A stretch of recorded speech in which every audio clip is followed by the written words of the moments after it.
줄 믿습니다.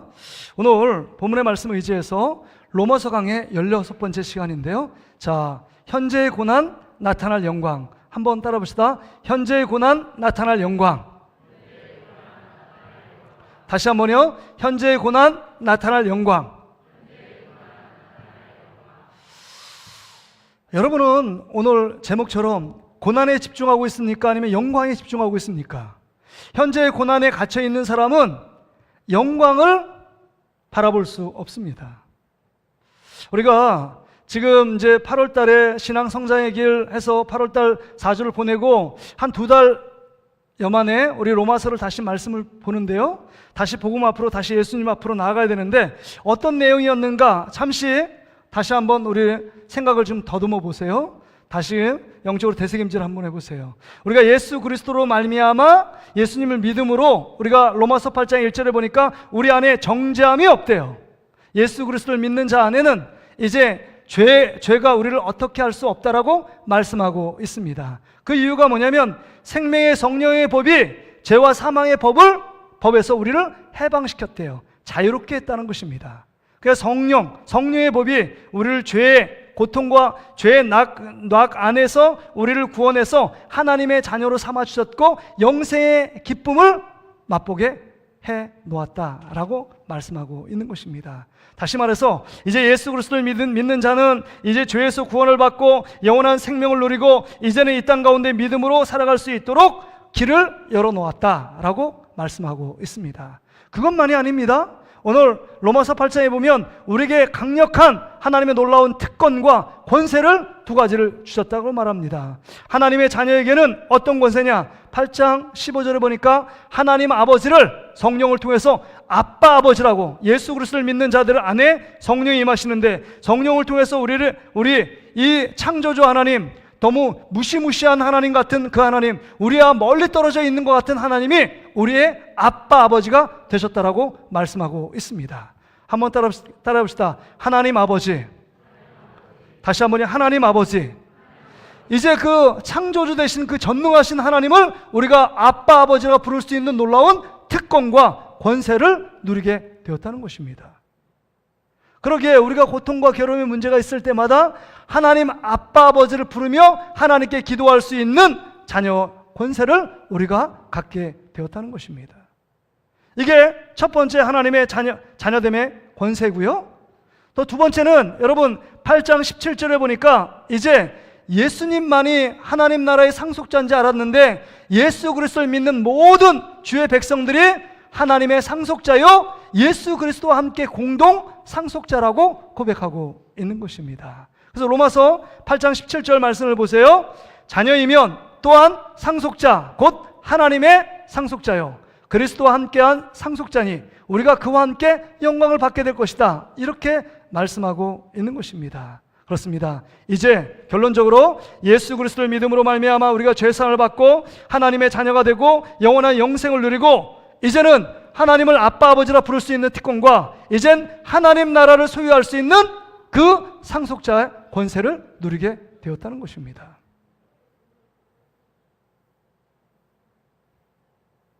그래서 여러분 잘 생각해 보세요. 이런 놀라운 권세와 특권, 이 영광을 누리게 된 자들이 우리인데 이 권세를 누리기 위해 하나의 전제 조건이 있습니다. 지금 이런 권세, 특권, 그 영광을 누릴 우리들이 반드시 거쳐야 될 관문이 있음을 이야기하고 있는 것입니다. 여러분 로마서 8장 17절 말씀을 다시 한번 볼까요? 8장 17절이요. 같이 읽겠습니다. 시작. 자녀이면 또한 상속자 곧 하나님의 상속자요 그리스도와 함께한 상속자니 우리가 그와 함께 영광을 받기 위하여 고난도 함께 받아야 할 것이니라. 뭐래요? 그의 영광을 받기 위하여 고난도 함께 받아야 한다라고 말하는 것입니다. 영광과 함께 고난이 함께 가고 있다는 것입니다. 서두에 제가 여러분에게 물어봤습니다. 여러분은 영광에 집중하고 있습니까? 아니면 고난에 집중하고 있습니까? 우리는 현재 받는 고난에 집중하다 보면 영광이 가려진 삶을 살아갈 때가 있습니다. 그래서 예수 그리스도를 믿는 자들 안에 만사 형통하고, 예수 믿는 자들에게 무병장수하고, 예수 믿는 자들에게 척척 모은 형통한 삶이 펼쳐져야지, 왜 예수 믿는 자 안에 이런 고난과 어려움이 있는가 라고 회의를 느끼며, 또한 예수 믿는 자 안에 왜 고난이 찾아오는가, 이건 말도 안 되는 일이야, 이렇게 생각하는 분들도 있을 겁니다. 그런데 여러분, 고난은요, 영광을 받기 위한 통로에 불과하다는 것입니다. 그래서 예수님의 삶을 보면 노 크로스, 노 크라운입니다. 고난 없이 영광이 없다는 것입니다. 여러분, 예수 그리스도를 믿는 자들, 예수 그리스도를 따라가는 자들, 예수님의 생명길을 걸어가는 자들 안에, 여러분, 예수님이 가던 모든 길은 고난의 길이었습니다. 그럼에도 불구하고 고난을 뛰어넘는 부활의 영광이 있었고, 하나님 나라 우편에 이 모든 만물을 지배하고 다스리는 그 권세자, 하나님의 아들로서, 이 만왕의 왕으로서 등극하게 된 것입니다. 그러기에 여러분, 예수 그리스도를 따라가는 우리 자들 안에 여러분 고난이 있다는 겁니다. 그럼 우리에게 닥친 고난이 뭘까요? 뭐 육체적인 고난도 있습니다. 질병의 고난도 있습니다. 예수 믿는 것 때문에 환난과 핍박과 박해를 받는 분들도 있습니다. 여전히 그런 분들이 있잖아요. 또 관계의 어려움을 당하시는 분들이 있습니다. 물질과 사업의 어려움을 당하는 많은 분들이 여러분 우리 안에 있습니다. 그런 수많은 고난을 여러분 어떻게 이해하고 받아들여야 하느냐 하는 것입니다. 그러면 여러분 잘 보세요. 우리는 이미 예수 그리스도로 말미암아 정죄함을 받지 않고 하나님의 자녀가 되는 권세를 이미 누렸습니다. 그럼에도 불구하고 아직 완전한 구원에 이르기 전까지 예수 그리스도가 재림하는 그날, 예수님이 오시는 그날 안에, 그날에 완전한 구원이 이루어집니다. 그러면 이 끼인 세대가 뭐냐? 지금 우리가 살고 있는 시대가 끼인 시대입니다. 그 끼인 시대의 특징이 뭐냐? 사도 바울이 얘기하는 건 고난의 시대라고 이야기하고 있습니다. 왜 고난이 우리 안에 따를까요? 우리 안에 육체적인 본성이 있어요. 그동안 죄성이 늘 갖고 있어서 죄 때문에 늘 넘어지고 좌절하고 실패하고 깨지기 때문에 그 안에 엄청난 고난이 우리 안에 나타나 있다는 것입니다. 다시 한번요. 우리가 어떤 시대냐? 우리 하나님의 은혜로 구원을 받았습니다, 이미. 그럼에도 불구하고 여러분, 완전한 구원은 예수님이 오시는 그날, 재림의 그날이에요. 그날에 우리 안에 모든 성품이 변화되는 부활체로 변화될 것입니다. 그 전까지 이 끼인 시대 안에 우리에게 찾아오는 특징은 고난이라는 것입니다. 여러 가지 고난이 우리 안에 찾아오게 되어 있다는 것입니다. 그렇다면 여러분, 오늘 본문의 말씀을 통해서 사도 바울이 뭐라고 얘기하느냐? 너희들은 고난에 집중하지 말고 영광에 집중하라고 말씀하고 있는 것입니다. 고난이 초점이 아니라 영광에 맞춰진 그 신앙생활을 하라고 말씀해 주고 있는 겁니다. 여러분, 오늘 본문의 말씀 보세요. 먼저 생각할 것은 18절의 말씀입니다. 18절 보세요. 생각하건대 현재의 고난은 장차 우리에게 나타날 영광과 비교할 수 없도다, 이렇게 말씀하고 있습니다. 그래서 첫 번째 우리가 깨달아야 될 말씀은 비교 불가의 은혜예요. 한번 따라합시다. 비교 불가. 다시 한번요. 비교 불가. 저를 보세요. 비교 불가. 하나님 말씀을 들어야 믿음이 생기는 것입니다. 집중해서 말씀을 믿음으로 듣지 않으면 사단이 여러분의 마음을 찾고 다른 데 집중하게 만들어요. 비교 불가라는 건 뭐냐? 여러분, 오늘 18절에 보니까 생각하건대, 생각해보라는 것입니다. 원어상의 의미는 뭐냐? 생각하다는 건 계산하다는 거예요. 계산해봐라. 수치를 계산해보라는 거예요. 저울질해보라는 거예요. 저울질. 양파물 저울이 있잖아요. 저울질을 할 때 고난을 한번 올려놓고 영광을 한번 올려놓아봐라. 계산 한번 해봐라. 해보니까 여러분, 이 고난은 현재 우리가 당하는 고난은 엄청 중하고 엄청 괴롭고 엄청 힘듦이 있을지라도 솜털같이 가볍다는 것입니다. 그리고 이 하나님의 영광은 어마어마하게 무거워서 비교 불가하다는 것입니다. 어느 정도 무게가 여러분 있어야 여러분 비교할 수 있는 거잖아요. 그런데 고난의 무게는 너무 솜털같이 가볍고 여러분 앞으로 여러분이 받을 그 영광은 어마어마하기 때문에 비교할 수 없다는 것입니다. 비교 불가하다는 거예요. 여러분 삶이 지금 엄청난 고난, 크고 작은 고난 앞에 서 있습니까? 앞으로 여러분의 완전한 구원을 이루어 예수님과 함께 살 그날에 정말 비교 불가한 하나님의 놀라운 영광에 참여하는 축복의 주인공이라는 사실을 기억하라고 말씀해 주고 있는 것입니다. 근데 여러분, 지금 우리는 철학 시간이나 윤리 시간이 아니에요. 그냥 한 번 듣고 한 번 스치는 시간이 아니잖아요. 사도 바울은 이 고난과 영광에 대해서 자기가 특별히 경험했기 때문에 강력하게 지금 로마서 8장의 말씀을 통해서 우리에게 제시해 주고 있는 것입니다. 여러분, 자신의 경험한 것만큼 자신 있는 게 어디 있어요? 간증이라는 건 뭐예요? 내가 하나님을 만난 그 경험을 자신 있게 말하는 것 아닙니까? 예수 믿지 않는 자들에게 여러분 복음을 전하고, 내가 만난 예수님, 내가 경험한 예수님, 내가 정말 그 예수 그리스도를 믿음으로 말미암아 우리 속에 나타난 그 기쁨, 감사, 이것을 증거하는 게 간증 아니에요? 근데 사도 바울은요, 고난과 그 영광을 경험한 자입니다. 사도 바울처럼 고난을 경험한 적이 없어요. 그래서 여러분, 고린도후서 4장 17절에 이렇게 이야기하고 있습니다. 한번 보세요. 같이 한번 읽어볼까요? 시작. 우리가 잠시 받는 환난에 경한 것이 지극히 크고 영원한 영광에 중한 것을 우리에게 이루게 함이라. 지금 환난, 고난이라는 거예요. 그 다음에 영광이 있어요. 이 환난이 시간적으로 보면 우리가 받는 환난은 잠시 잠깐이래요. 잠시 받는 고난이래요. 그리고 영광은요, 영원한 영광이래요. 영원한 영광. 우리가 누릴 영광은 영원한 영광이래요. 그 무게는요, 환난, 고난은요, 경한 것이래요. 가볍대요. 솜털같이 가볍대요. 그러나 영광은요, 우리에게 중한 것이래요. 사도 바울이 이렇게 고백하고 있는 거 아닙니까?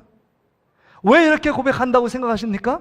여러분, 사도 바울이 엄청난 고난과 핍박, 예수 믿는 것 때문에 환난과 엄청난 고난을 겪어보니까 그 고난이 엄청나지만 그 고난 뒤에 하나님의 영광을 경험해 보니까 고난이 아무것도 아닙니다. 마치 어린아이를 해산한 우리 이수연 집사님 오늘 안 보이시는데, 강종찬 집사님도 어디 가셨나? 여러분, 애를 낳아요. 제가 지난 주일날 물어봤어요. 와서 기도해 줬어요. 애 낳을 때 너무 힘들었대요. 너무 힘들었대요. 그 고통이 엄청 힘들었대요. 근데 애를 쑥 낳고 나니까 이 애를 보면서, 강라엘을 보면서 너무 기쁘다는 거예요.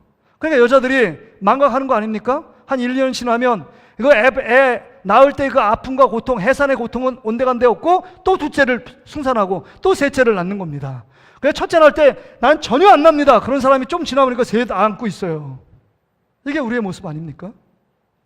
현재의 고난이 있음에도 불구하고 장차 나타나는 영광을 맛보고 경험한 자는 이 고난을 이겨낼 수 있는 겁니다. 여러분, 사도 바울이 얼마나 고난을 당했는지 보세요. 고린도후서 11장 말씀 23절부터 말씀을 보세요. 자, 화면을 잘 따라 보세요. 어느 정도 고통인지, 여러분이 당한 고통이 이 정도 고통인지 한번 비교해 보세요. 그들이 그리스도의 일꾼이냐? 정신없는 말 하거니와. 지금 유대인들을 지금 비판하고 있는 거예요. 나는 더욱 그러하도다. 내가 수고를 넘치도록 하고 옥에 갇히기도 더 많이 하고 매도 수없이 맞고 여러 번 죽을 뻔하였으니. 그 다음부터요, 유대인들에게 40에서 하나 감한 매를 5번 맞았고, 그러니까 39대를 5번 맞았대요. 40번 계속 때리면 죽는 줄 알고 여러분 40에 하나 감한 39대를 때리는 게 유대인의 관습이에요. 39대 맞은 걸 5번을 맞았대요. 이건 죽음의 방불한 고통입니다. 또 25절 보세요. 3번 태장으로 맞고 1번 돌로 맞고 3번 파선하고 일주일을 깊은 바닷속에 지냈으며, 이런 고통이 있었다는 거예요. 26절이요. 여러 번 여행하면서 강의 위험과 강도의 위험과 동족의 위험과 이방인의 위험과 신의 위험과 강의 위험과 바다의 위험과 거짓 형제 중의 위험을 당하고. 27절이요. 또 수고하고 애쓰고 여러 번 자지 못하고 줄이고 목마르고 여러 번 굶고 춥고 헐벗었노라. 그러면 자, 한번 손 들어보세요. 사도 바울처럼 이런 고난을 겪어본 분들이 있느냐 하는 것입니다. 없잖아요, 우리 안에. 이런 고난이요, 이게 엄청난 고난 아닙니까? 그것도 자기 실수, 자기 허물 때문에 당한 고난이 아닙니다. 예수 그리스도의 복음을 증거하다가 엄청난 환난과 핍박과 고통, 죽음의 위험, 정말 죽음의 방불한 고통을 지금 죽음의 사선을 왔다 갔다 했던 자가 사도 바울 아닙니까? 여러분, 이렇게 고통 가운데 있으면 무슨 영광을 바라보겠어요? 이런 고통에 빠져 있다면, 야, 내가 정말 이런 고통에 왜 있는 거야?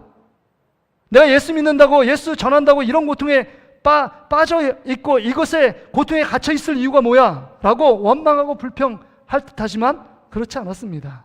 사도 바울은요, 갈라디아 6장 17절에 보니까 이렇게 얘기하는 것 아닙니까?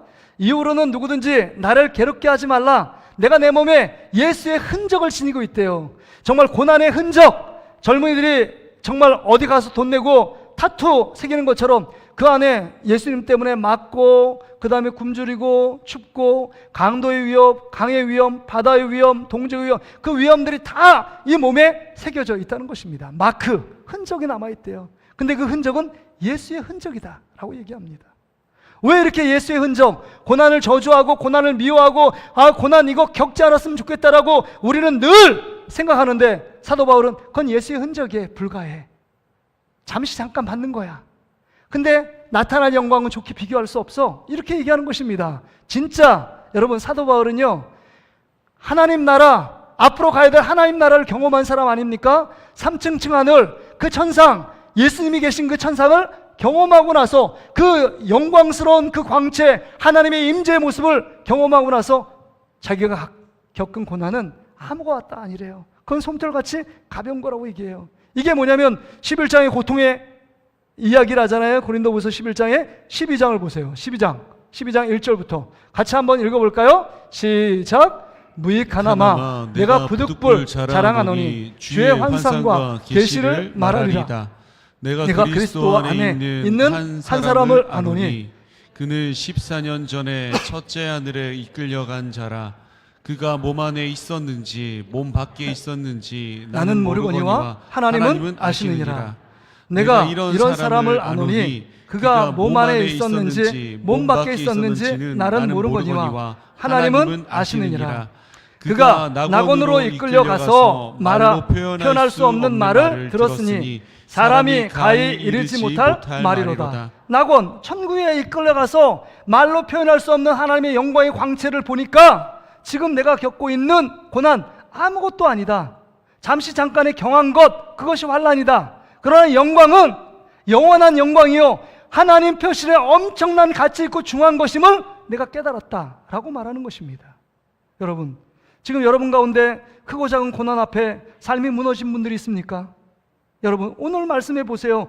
비교 불가의 은혜를 다시 한번 경험하고 그 하나님이 우리에게 완전한 구원을 이루실 그날에 하나님께 베푸실 놀라운 영광을 바라보며 현재의 고난을 이겨내는 여러분 되시기를 주의 이름으로 축복합니다. 이게 복음이에요. 이게 복된 소식 아닙니까? 계속적으로 고난이 겹쳐서 고난이 더 큰 고난을 낳는 게 아니라 고난은 잠시 잠깐이고 앞으로 나타날 그 영광, 하나님 나라에 들어가며 하나님과 우리와 함께 하실 그 영광의 그 가치를 발견한 자는 지금의 고난은 너무 가벼운 거라는 거예요. 여러분, 다시 한번 이 현재의 고난에 집중하는 것이 아니라 나타날 영광에 집중하는 저와 여러분 되시기를 주의 이름으로 축복합니다. 그런데 여러분, 두 번째 우리가 생각할 것은 19절부터 22절까지는 피조물들도 지금 예수 그리스도의 나타나심을 학수고대하고 있대요. 23절부터 25절까지는 그리스도인들이 소망을 가지고 예수 그리스도를 기다린다는 내용이에요. 그러니까 19절부터 25절까지는 지금 피조물이 22절까지 예수 그리스도의 나타나심을 고대하고 있고, 또 23절부터 25절까지는 정말 현재 고난 가운데 있는 그리스도인들이 예수님을 기다리고 있다는 내용이에요. 근데 여러분, 뭐 우리가 예수 그리스도를 믿는 하나님의 자녀들이 이 고난 가운데 예수님 완전한 구원을 주실 그 예수님 나타날 영광을 바라보고 기다리는 것, 그건 이해가 되잖아요. 근데 이해되지 않는 19절부터 22절에 피조물들도 예수 믿는 자들처럼 그 고난 가운데 있고 엄청난 어려움 가운데 직면해 있다는 것을 지금 말씀하고 있는 것입니다. 우리는 그 모습이 어떤지를 잘 이해하지 못해요. 그럼에도 불구하고 사도 바울이 정확하게 하나님 말씀에서 얘기하고 있는 것 아닙니까? 그래서 피조물의 상태가 어떤지 20절의 말씀을 보세요. 20절, 피조물이 허무한데 굴복하는 것은 자기 뜻이 아니요 오직 굴복하게 하시는 이로 말미암음이니라. 허무한데 굴복한대요. 굴복하고 싶지 않은데 지금 예수 믿는 자 나도 마찬가지로 이 피조물들이 굴복하고 싶지 않은데 굴복하는 게 있대요. 왜 굴복할까요? 왜 굴복할까요? 허무한데. 이 허무한다라는 것은 허무함, 공허함, 빈 이런 뜻을 갖고 있는데 전도서 1장 2절에 보면 해 아래 모든 수고가 헛되고 헛되며 헛되고 헛되니 헛되도다 할 때 헛됨 그걸 얘기하는 것입니다. 아무 의미 없음이라는 거예요. 아무 의미 없음. 허무한데 그 가치가 없고 정말 의미가 없는 그것에 그 피조 세계들이 그것에 굴복하고 그것에 복종한다는 거예요. 왜 그럴까요? 이게 죄의 결과물 아닙니까? 아담과 하와가 인류의 대표자였잖아요. 아담 하와가. 근데 아담 하와가 여러분 선악과를 따먹지 말라는 따먹었잖아요. 따먹어서 여러분 여자들은 해산의 고통이 있고 남자는 등줄기에 땀이 흘러야 부양할 수 있는 그 은혜가 있는 것 아니에요? 그래서 엄청난 고통이 있습니다. 그런데 여러분 사람만 타락해서 징계와 심판을 받은 게 아니에요. 여러분 자연 피조 세계도 그 이후로 아담이 인류의 대표자였기 때문에 그 이후로 엄청난 여러분 환란이 있었던 것입니다. 그래서 여러분 생물들이 이렇게 식물들이 날 때 엉겅퀴도 나고요, 가시도 나고요, 그 다음 피도 나고 그러는 것 아닙니까? 피를 심은 적이 없어요. 그럼에도 불구하고 여러분 아담 하와가 타락된 이후에 피조 세계에도 동일한 타락과 동일한 허무한 데 굴복하는 그런 일들이 어처구니 없는 일들이 피조 세계에도 있게 되었다는 것입니다. 여러분 우리는 알잖아요. 우리가 하나님 앞에 범죄함을 통해서 우리가 조금 이해할 수 있는 건 우리가 타락함으로 지금 이 우주가요 무분별한 개발 때문에 환경 오염 빠지고 그 다음에 뭐 오존층이 깨어지고 그 다음에 지금 북극의 얼음들이 녹고 그 다음에 엄청난 9월달에 이런 엄청난 더위가 몰려온 것은 앞으로 더 큰 기후의 재앙이 올 텐데 이 모든 것은 여러분 하나님 만든 것이 아니라 우리 인간의 죄악들이 만든 결과물이에요. 그래서 피조물들이 허무한데 굴복하고 엄청난 고통과 괴로움에 빠져 있다라고 말하는 것입니다. 그래서 여러분 21절도 보세요. 21절 그 바라는 것은 피조물도 썩어짐에 종노릇한 데서 해방되어 하나님의 자녀들의 영광에 자유에 이르는 것이니라. 여러분 썩어짐에 종노릇한대요. 그 죄악에 썩어진 그 냄새나는 일들에 정말 종노릇하고 그것에 굴복당하고 그것에 갇혀있는 피조물들의 모습 고통하고 있는 것입니다. 그래서 22절에 보니까 피조물이 다 이제까지 함께 탄식하며 함께 고통을 겪고 있는 것을 우리가 아느니라. 그러니까 피조물이요 예수 그리스도의 재림의 완전한 구원에 오실 날까지 간절히 학수고대하며 기대하는 이유는 뭐냐면 여러분 왜 고대해요? 여기 지금 탄식과 고통이 어마어마하기 때문입니다. 그래서 여러분 우리가 두 번째 생각할 것은 학수고대 은혜예요. 학수고대. 학수고대한다는 게 뭐예요? 화면을 한번 띄워주세요. 학수고대. 학수고대라는 의미는 여러분 학이 목이 있잖아요. 목을 쭉 빼고 간절히 기다린다. 이게 학수고대 아닙니까? 학수고대. 여러분은 뭘 학수고대하고 계십니까? 질병에서 낫는 게 학수고대입니까?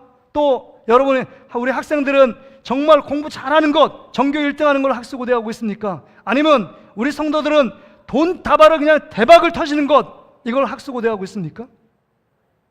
근데 지금 피조물들도 예수 그리스도가 다시금 그날의 재림에 오실 그날 완전한 구원을 이루는 그날을 학수고대하고 오늘 올 것인지 내일 올 것인지 학수고대하며 기다리고 있는 것입니다.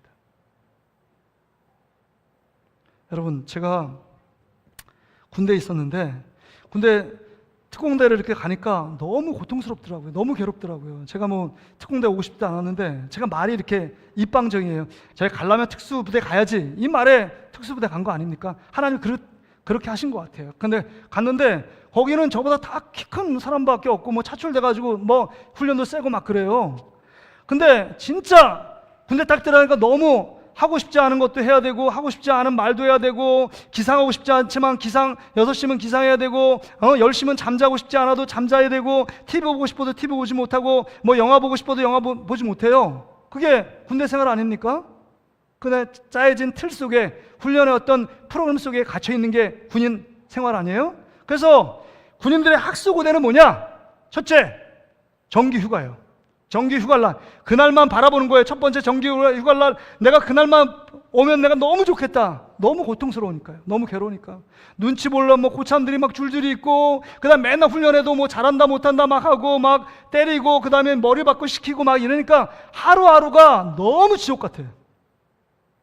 신학교 다닐 때는 형제 자매 막 자매님 뭐 형제님 막 이렇게 하면서 정말 나이 많은 분들도 이렇게 존대하고 하대하지 않고 막 이렇게 생활하다가 거기 욕이 난무하고 그 다음에 막 쌍소리가 난무하고 그 다음에 막 엄청난 남자들의 세계 속의 양육강식이 막 지배되고 뭐 계급이 깡패라고 그 안에서 그 구조적인 모순 악들이 막 그 안에 있는데 정말 괴롭더라고요. 그래서 학수고대는 집에 가서 정말 정기휴가 보내주면 좋겠다. 근데 진짜 학수고대가 뭔지 아세요? 제대하는 그날이 제대하는 그날. 제가 27개월 군생활 했는데 이등병으로 들어왔는데 제대한 날이 보여요, 안 보여요? 안 보이잖아. 너무 열받는 거예요. 뭐 거꾸로 매달아도 국방부 시경 가는데 안 가는 것 같아. 하루가 너무 길어요. 하루가 너무 길어. 근데 더 고통스러운 건 뭔지 아세요? 이제 9시에 점호를 하는데 10시에 딱 그러면 취침등을 다 끈단 말이에요. 그러면 딱 제가 나가가지고요, 이등병 쫄따고 나가서 누구누구 병장님 제대 62일 남으셨습니다. 이거 해야 돼요. 62일. 내 제대 날이 아니에요. 제대 날이. 거기에 있는 제일 고참이 지금 62일 남았대요. 그걸 만약에 63일 했다, 그 대가리 받고 있었어요. 제가. 야! 하루를 지금 더 쳐. 하루가 얼마나 소중한데. 그래가지고 내 제대일도 기억 못하는데 남의 제대일 지금 디스카운트 하고 있어요. 62일 남았습니다. 61일 남았어요. 오늘 59일 남았습니다. 50대로 넘어갔습니다. 야, 박수! 그러면 잠자다가 옆에 사람들 고참이 박수 치는 거 박수 쳐요. 야, 이게 진짜 너무 힘든 거예요. 너무. 제대하는 그날이 안 올 것 같아요. 근데 오잖아요. 저도 제대하고 27개월이 가잖아요. 여러분, 우리가 지금 무엇을 학수고대하느냐? 여러분, 고난에만 집중하고 정말 고난 앞에 예수 그리스도를 믿음으로 말미암아 여러분 우리가 고난받는 거 당연히 기쁨이죠. 사도 바울처럼 난 예수의 흔적이다. 너무 영광스럽잖아요. 그럼에도 불구하고 우리의 고난, 대부분의 고난이 뭐예요? 육신의 욕망, 나의 허물, 나의 죄악, 내가 잘못해가지고 당하는 고난이 대부분이잖아요. 그럼에도 불구하고 합력의 선을 이루신 하나님이 이 고난의 한복판에서 이 고난에 집중할 것이 아니라 이제는 예수 그리스도, 이 고난의 문제를 해결할 예수 그리스도를 학수고대하며 오늘도 주님을 바라보며 삶을 살아가는 것입니다.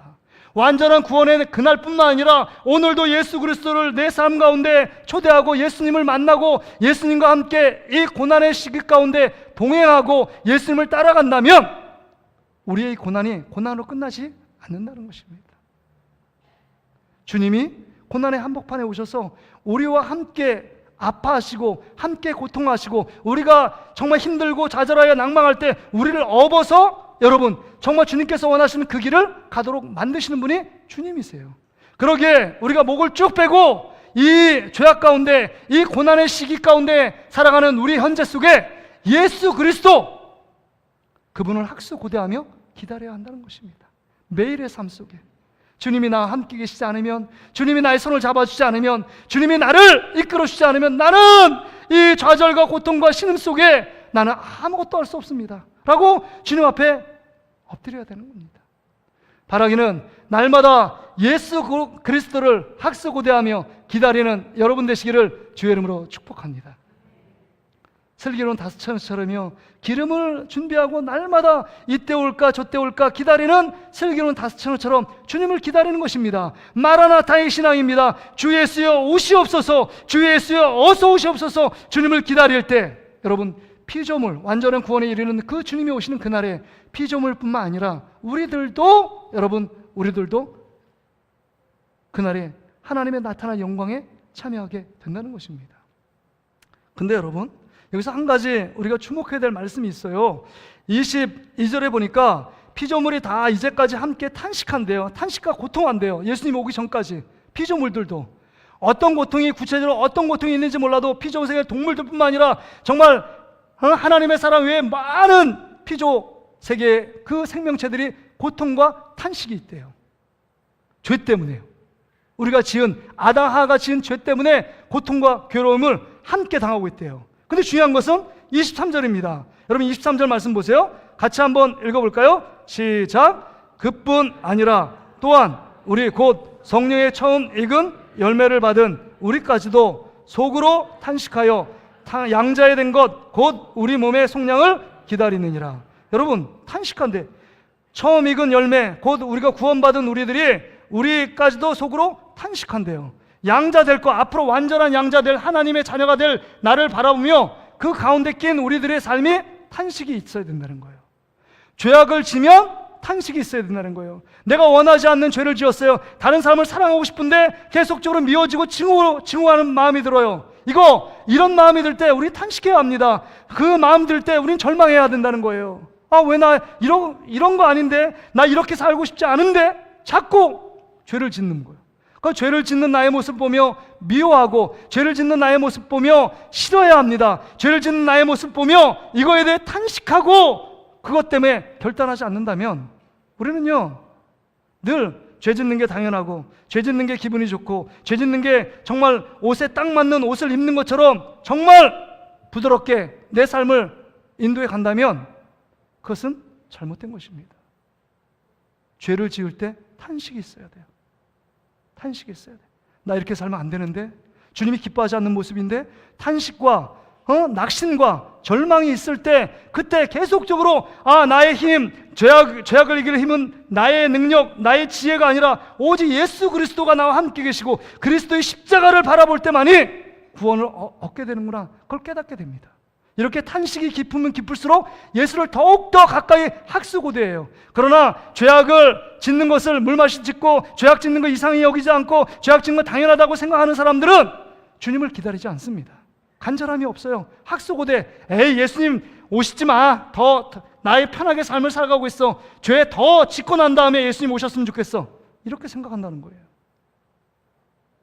여러분, 피조물들도 지금 탄식하고 있어요. 그 죄 때문에, 인간이 지은 죄 때문에요. 그렇다면 우리 예수 그리스도를 믿는, 우리 처음 익은 열매를 맺은 우리 구원받은 우리들이 죄 때문에 탄식하고 죄를 미워하고 죄를 끊기 위해 몸부림치는 우리의 모습이 필요하다는 것입니다. 그러면 그럴수록, 죄에 대한 탄식이 깊으면 깊을수록 예수 그리스도를 더 가까이 붙잡고 예수님을 사모하게 된다는 것입니다. 마지막으로요, 여러분 24절 25절의 말씀을 보니까 여러분, 소망의 인내가 필요합니다. 완전한 구원에 이르기 위해서는 소망의 인내가 필요해요.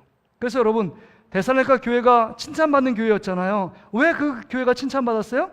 세 가지를 잘했어요. 믿음의 역사가 있었고, 여러분 사랑의 수고가 있었고, 소망의 인내가 있었습니다. 예수 믿는 것 때문에 핍박과 환난 고난이 있었음에도 불구하고 그들은 예수 그리스도를 믿는 믿음 안에 소망의 인내함으로 참고 기다리고 인내했어요. 그래서 마게도니아 아가이 지역에 데살로니가 교회가 정말 믿음을 위해 바로 세워지고 정말 모범적인 교회라고 칭찬이 자자한 교회가 되었습니다. 우리도 마찬가지예요. 우리 안에 크고 작은 고난과 어려움이 있을 때 소망의 인내가 우리 안에 있어야 된다는 것입니다. 그런데 여러분, 여기 24절에 보면 좀 이상한 말이 나오지 않아요? 우리가 소망으로 구원을 얻었음에, 이런 말이 나와요. 근데 여러분, 우리가 믿음으로 구원을 얻은 거지, 지금 사도 바울이 계속적으로 얘기하는 건 믿음 얘기 아닙니까? 믿음으로 구원을 얻었으니 이렇게 얘기해야 되는데, 소망으로 구원을 얻었다. 소망과 구원이 어떤 관계이기에 소망으로 구원을 얻은 거예요? 이게 오타입니까? 아니에요. 아까 얘기한 것처럼 여러분 보세요. 우리가 정말 예수 그리스도의 은혜로 과거에 이미 구원을 받았습니다. 현재도 구원을 이루고 있습니다. 근데 미래에도 완전한 구원을 이루기 위해 예수님이 오시는 날이 있잖아요. 완전한 미래의 구원을 성취하기 위하여 이제는 구원을 소망으로 바라보며, 소망으로 구원을 얻는, 소망으로 바라보는 구원을 기대하고 있으라, 이렇게 말하는 것입니다. 그러니까 미래에 얻을 구원에 대한 소망이에요. 소망. 내가 소망으로 미래에 얻게 될 구원을 바라볼 때 우리가 완전한 구원에 이를 수 있다는 것입니다. 그러기에 여러분, 우리가 예수 그리스도를 믿는 자들은 구원이, 과거에 구원받았고 현재에도 구원을 이루고 있고 미래에도 구원을 이룹니다. 그래서 사도 바울은 여러분, 구원을 떨림과 그 두려움으로 구원을 이루어 가라, 이렇게 말해요. 구원을 받은 우리에게 미래적인 구원, 완전한 구원을 소망하며 살아갈 것을 말씀하고 있는 것입니다. 그 신앙생활은 뭐냐? 소망의 생활이에요. 왜요? 기도에도 응답이 있고요, 우리는 예수님이 오실 그날에 완전한 구원을 이룰 그날을 바라보고 있기 때문입니다. 그날이 끝이에요. 그날이. 그런데 왜 우리가 늘 현재의 고난에만 집중하느냐? 여러분 말씀을 보세요. 여기 보면, 여기 그뿐 아니라 또한 우리 곧 성령의 처음 익은 열매를 받은 우리까지도, 여러분 성령의 처음 익은 열매, 여러분 첫 열매가 어때요? 아주 보잘것없고 하찮지만 열매가 있다는 것은 뭐예요? 앞으로 이제는 추수할 그 정확한 때에 여러분 더 큰 열매가 온다는 걸 아는 거잖아요. 우리가 예수 그리스도를 말미암아 지금의 구원을 받았지만 고난과 그 다음에 탄식과 고통이 따르지만 이제 앞으로 예수님이 오실 그날에 완전한 구원, 나타날 영광을 받는 그날이 올 때 이제 완전하게 우리의 삶이 회복과 치유 역사가 일어나게 될 것입니다. 그러기에 여러분 우리는 여기 정말 현재의 고난에만 집중하면 안 돼요. 앞으로 나타날 하나님의 영광을 바라보라고 말씀하고 있는 것입니다. 제가 유튜브로 그 지선아 사랑의 이지선 양 몇 번 제가 얘기한 적 있잖아요. 근데 정말 너무 괴물 같잖아요. 그래서 늘 그 유튜브에 저도 이렇게 다시 봤는데 사람들이, 친해진 사람들이 얘기한대요. 지선 양 정말 그 20대 초반에 그 아름다운 얼굴로 돌아가고 싶은 마음이 없냐고. 그러니까 이 이지선 양이 하는 말이 난 절대 돌아가고 싶은 마음이 없다고 이렇게 얘기하잖아요. 왜냐하면 이제 영원한 하나님 나라를 알기 때문에, 하나님을 만나고 하나님을 경험했기 때문에 이제 겉표면이 정말 잘났고 다른 사람이 잘 보이는 거, 이것에 별로 집중하지 않고 그것에 흔들리지도 않는다는 거예요. 영혼의 민낯이 드러난 것처럼 보인다, 나의 죄성이 드러난 것처럼 이 괴물, 흉측한 괴물이 됐고 흉측한 모습을 써 있지만 나는 괜찮다. 보이지 않는 나라, 하나님의 나라는 보이지 않는 나라가 더 가치 있고 영원하고 중요한 것임을 안다. 뭐 이렇게 고백해요, 자기가. 그러니까 육체의 외적인 모습이 아니라 영혼이 아름다운 모습이 이지선 양, 뭐 한동대 교수가 이지선 교수죠. 근데 거기서 이제 유튜브를 듣는데 이런 얘기를 하더라고요. 자기가 지금 이렇게 뭐 흉측하고 있지만 어느 날 어떤 사람의 권유로 마라톤 42.195를 도전하라고 제안을 받았다는 거예요. 너무 힘들죠. 42.19 육상 선수고 마라톤 선수도 그거 하면 3에서 5kg가 빠진대, 한번 뛰면요. 근데 이 이지선 양이 도전한 겁니다. 처음에 도전했는데 죽을 것처럼 힘들다는 거예요. 죽을 것처럼. 결론이 무슨지 아세요? 죽을 것처럼 힘들지만 죽지 않더라. 사람이 그렇게 쉽게 죽지 않습니다. 이렇게 얘기하더라고요. 그래서 계속 가고 걷고 뛰고 하다가 7시간 22분 만에 마지막 골라인에 딱 들어왔다는 거예요. 7시간 22분 만에. 여러분, 우리의 현재 고난이 너무 고통스러워요? 고통스러워도 마지막 꼬린 지점이 있다는 거예요. 소망이 있습니다. 힘들어도 가고 어려워도 가고 싫어도 가고 아파도 가고 괴로워도 가다 보면 마지막 주님이 서 있는 그 영광스러운 그 날에 우리가 다다르게 될 것이라는 것입니다. 반드시 우리에겐 소망이 있어요. 소망이 없는 사람은 살아도 행복하지 않잖아요. 이 감옥 생활이, 감옥에서 죽을 것이 마지막 된다고 생각하는 사람은 감옥에서 무슨 소망이 있겠어요. 그러나 나갈 그날, 그 다음에 이 정말 모든 그 기간이 끝나고 정말 자유 몸이 된다는 사실을, 소망을 갖고 있는 사람은 희망이 있는 것 아닙니까? 뭔가 밖으로 나가서 할 일을 하기 위하여 오늘 준비할 수 있는 것입니다. 바라기는 정말 소망의 인내를 품고 예수 그리스도를 날마다 바라보는 여러분 되시기를 주의 이름으로 축복합니다. 말씀을 정리합니다. 제가 전에 있던 교회에서 선교를 가려고 뭐 이렇게 준비를 했었는데, 이제 인천공항에, 해외에 나가 선교를 하는 인천공항에 딱 다다랐는데 비가 엄청 오는 거예요. 바람도 불고. 그래서 이거 어떻게 뜰 수 있을까, 비행기 어떻게 뜰 수 있을까 막 걱정하고 고민하고 있는데, 여러분 뭐 기장이 와가지고 지금 기상이 좀 악화되지만 이륙하면 뭐 괜찮을 겁니다 뭐 이렇게 얘기를 하더라고요. 그래서 어찌어찌 돼서 시간이 지나서 이륙을 쫙 했어요. 비바람이 지금 막 바람이 치는데도 이륙을 딱 했는데 어느 정도 궤도 딱 지나니까요, 구름 위에 딱 올라가서 거긴 비도 안 와요. 구름도 없어요. 너무 평온한 세계가 있는 것을 발견했습니다. 지금의 시간이 현재의 고통이 엄청나게 나를 힘들게 만들고 나를 거꾸로 틀게 만들고 나를 살 소망조처럼 사그라들게 만드는 고통이 우리 가운데 찾아올지라도, 여러분 어느 순간에 지나면, 그 잠시 잠깐의 고통이 지나면 반드시 이 환난의 비바람, 환난의 고통이 없는 그날에 경험하게 된다는 것입니다. 여러분 그날을 소망하시길 바랍니다. 어떤 목사님 설교를 듣다가 이 목사님이 이런 이야기를 하시는 거예요. 어느 가정이 있는데 너무 잘 예수를 믿는 그 남자 집사님이 갑자기 소천하셨다는 거예요. 갑자기. 그런 비보를 듣고 막 밤에 운전하고 찾아가는 겁니다. 그런데 그 옆에 아내하고 애들이 있을 텐데 그 애들 얼굴을 보는데 뭐라고 위로할 말이 없더라는 거예요.